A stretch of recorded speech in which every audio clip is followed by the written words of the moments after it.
Abim, and here used to be one of the places where macadamia was grown in large number. So the question is, why did the macadamia production of Abim district fail? The answer is very simple.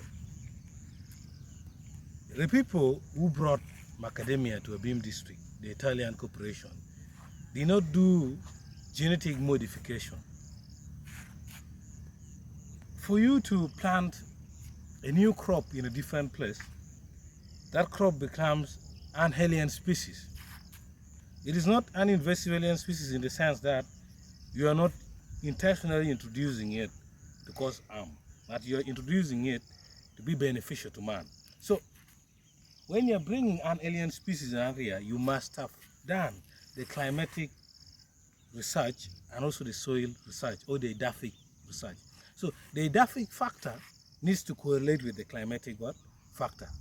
If the soil requirement and the climatic requirement does not suit the requirement of the plant or the crop or the animal, it will not be a successful one. So the major reason as to why it was not successful is the soil requirement and the climatic requirement were not matching.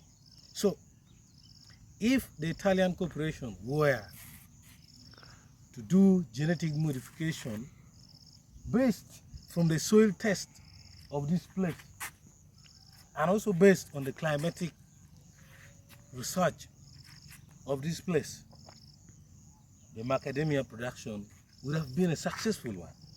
Thank you.